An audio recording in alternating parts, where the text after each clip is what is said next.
What's up, guys? As you can see, the yard is pretty much done with ballast. This is going to be a pretty quick update because for once I can actually focus. So today is Saturday, December 14th. I have an operating session a week from today. I wanted to have the yard ballasted so it looks nice and nice and realistic, which I think it does. This is fine ballast. It's really a pain in the ass to use, but if you use enough glue and you take time to get it out of the inside of the rails, it works pretty good. Obviously, the medium ballast that I've done here for the main line works a lot better. It's a lot easier to use, a lot easier to clean, and to work smoothly. So, needless to say, now that I have almost all the yard done, besides the Juniata shops, um, I don't have to spend anywhere near as much time as I would regularly. This has taken me months to get all this done. This took me like 30 minutes. So I'm going to continue to work on the main line a little bit here and there. It's pretty easy to do ballast for the main line with the medium ballast. I have Tyrone, which I have to finish plaster cloth. Ran out of plaster cloth, so I got to get more. I have there's a train show in my area today in about 6 or 7 hours that I'm going to go to. And I'll probably pick up a bunch of stuff for the layout. I have all of Horseshoe Curve done from here over to here. I have to obviously finish plaster cloth up there. As you can see, you can kind of tell that it's not done right there. That triangle piece of foam, I'm either going to cut or take out. It was just set back there to support the back mountain there. So that's pretty much it for this part of the layout. I don't have much to do besides plaster cloth there and there. The yard, I just have to vacuum and maybe fix a couple spots. There's always a couple spots when it comes to ballast that you have to redo. I actually added a Altoona Local. So if anyone who knows my layout, let me rephrase that. Anyone who knows my layout knows how it works. It's a giant oval with the middles connected, or the middles squished together to make it look like a double main line. So anytime you connect one track to the other, it creates a short. You have to have it creates a reversing loop. You have to have a auto reverser. In my case, I don't like auto reversers because they're like $43 each.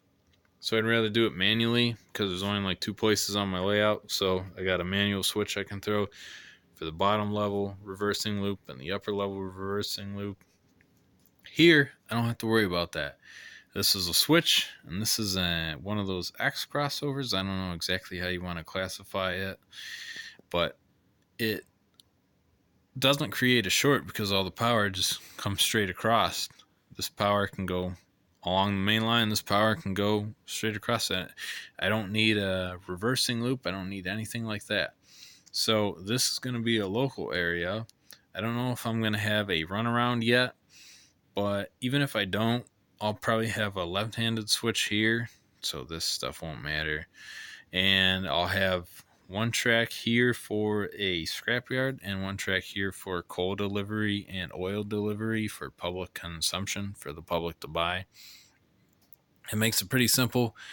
You can just pick up some cars in the yard, back down, pull up on the main line, and back down and do your business, get all that done, take it back to the yard. That creates more jobs for the yard master to do, so that he's constantly working, constantly switching out cars and moving them around.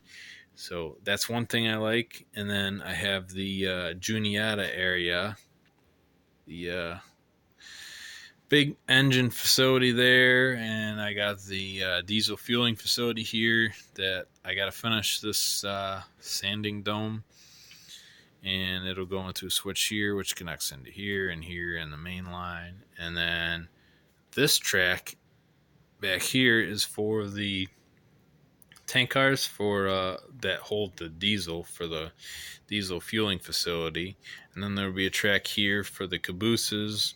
cabooses I want near the shops, because I think they're generally kept near the shops so that they can get worked on fairly easily. Any repairs they need done or cleaning or anything like that. This is Altoona.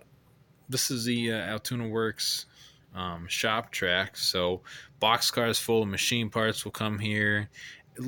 Pretty much anything that goes into the Altoona Works or the Juniata shops. I forget what they were specifically called back then, around the early 1950s, because it's like 1:30 a.m. and I'm tired, so my brain's not working exactly the way I want it to.